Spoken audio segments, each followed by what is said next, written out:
going on, y'all? It is your boy AT from AT's Barstool. Today we are back here on episode 21 of AT's Barstool. If you guys are new to this channel, don't forget to like, comment, subscribe, and don't forget to follow our Instagram page at AT's Barstool. Link will be in the bio. And with that being said, we got two topics today that we gotta talk about. And if you guys want me to do a certain topic, let me know down in the comments below. And I'll really appreciate it if you really subscribe to the channel and tell your other people to subscribe to the channel, and this will really help the community out.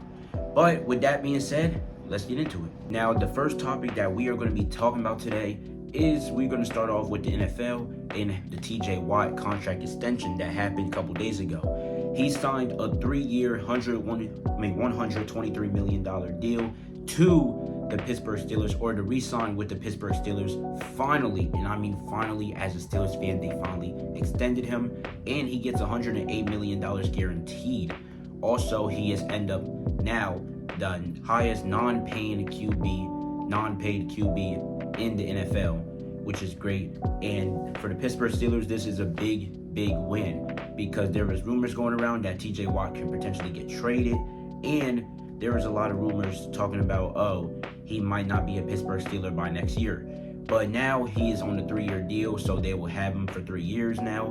And T.J Watt is 30 years old, but he is still the best edge rusher in the league, and that's in my opinion. And I think everybody else can agree with me on here, as I don't really think Myles Garrett is like the best, but I definitely say he is definitely a top 3 edge rusher amongst all edge rushers in the league. But this is a big W for the Pittsburgh Steelers and for T.J Watt himself, as he gets himself a payday and he stays on the team for 3 more years. Which the only thing that Pittsburgh now needs to fix is the offense, as right now the offense, they don't look the best right now, as they do have Aaron Rodgers at quarterback, which this is not a prime Aaron Rodgers, this is a 40-year-old Aaron Rodgers we're talking about here, and he's alright.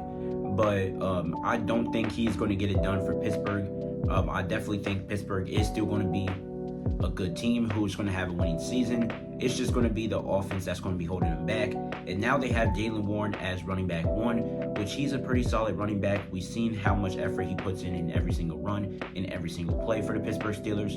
And him being running back 1, I think is good now since Najee is gone. And they do have Caleb Johnson, another power back who's kind of like a Najee Harris and all that. But we're going to see how Caleb Johnson and Jaylen Warren do. I'm really excited for this offense, though, and how they're going to do. And then the receiving core, you got DK Metcalf, which I'm really excited about. Out of everybody on the offensive side of the ball, I am most excited about DK Metcalf and what he can do, his ability to grab 50-50 balls, and the way he blocks and breaks tackles and all that good stuff.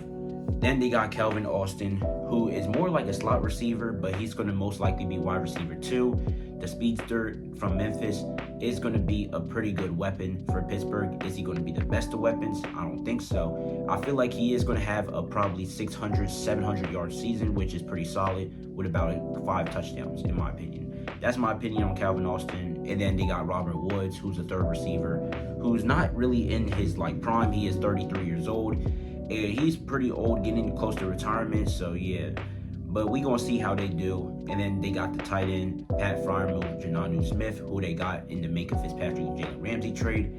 And they have Jarnell Washington, the 6'7", 280-pound tight end, who's really athletic and can really block, and is a strong tight end that Pittsburgh has and hopefully utilizes a lot more. And then on top of that, they got Cameron Hayward, who's most likely going to be a tight end / fullback for them. And then the offensive line, it looks pretty solid. They got Barack Jones, Isaac Santo, they got Zach Frazier, who I'm really excited about, the center, and then Mason McCormick, and Troy Platoon, who I am really excited since he's fully healthy now. And Barack Jones is back at the left tackle position, so now Troy's going to be playing right tackle. I'm really excited about that tackle deal right there. And yeah, but this Steelers team, we don't know what we're going to expect on the offensive side. Defense, I 100% say we are going to expect the same thing. They're going to be a top 10, if not a top 5 defense in the league, like they always are. And T.J Watt is going to put up great stats like he's always been doing, unless he goes down with a bad injury like he did back in 2021. Speaking of stats, T.J Watt right now, or not right now, but last year for the Pittsburgh Steelers, recorded a combined 61 tackles with 21 assist tackles, having 11.5 sacks. He did have a total of 5 forced fumbles and was top 5 in the Defensive Player of the Year race, as he is a DPOY. He definitely is going to be a DPOY candidate, and he is the favorite, in my opinion, to lead the league in sacks this season. I think he's going to get about a good 15.5 sacks or a little bit more. That's my opinion, and I honestly think that this Steelers team is just going to be a really, really hard defense to score on. We already know how Pittsburgh is.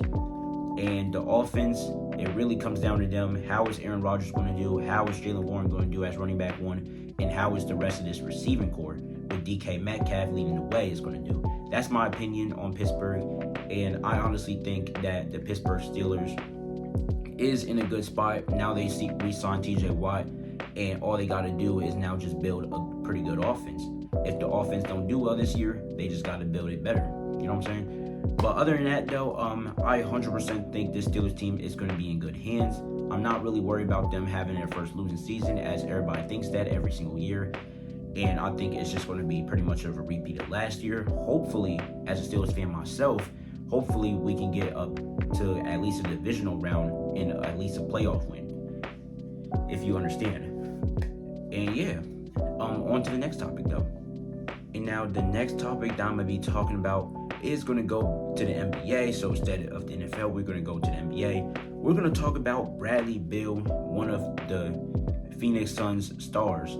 He ended up leaving Phoenix and is now a member of the LA Clippers now. He signed a 2-year, $11 million deal to the LA Clippers. And now the Clippers is going to have a team with James Harden, Kawhi Leonard, and Bradley Beal, which is a pretty good team, it looks like. But the rest of that team, I don't think it's going to be all that great, as they do got John Collins, which he's a pretty solid power forward. And then they got Ivan Zubac, a center who's not all that good in my opinion. The bench is going to be really questionable. They do have Chris Dunn, Bogdan Bogdanovic, Derrick Jones Jr., and Brock Lopez coming off the bench. And when that's your bench, you are not going to be 100% confident in that bench, as the bench is not all that good. Derrick Jones Jr., he's solid. He has highlight plays and all that, but that's not what the Clippers are looking for. They're looking for a solid bench player, and I don't think he's a solid bench player. Same thing with Chris Dunn, as he is past his prime and is getting pretty old, almost to retirement.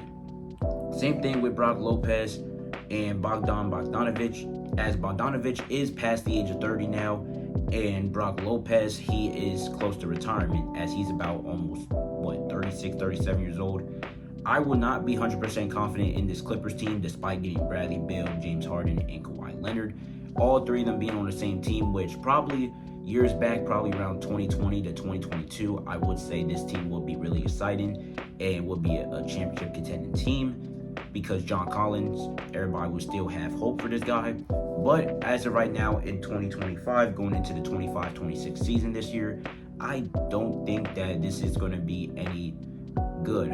I mean, I think Bradley Beal, he's still a good player and all that, but the rest of this Clippers team is just not that good, alongside Beal, Kawhi, and Harden, due to the fact that Kawhi, he's up and down with injuries and all that, sitting out for games.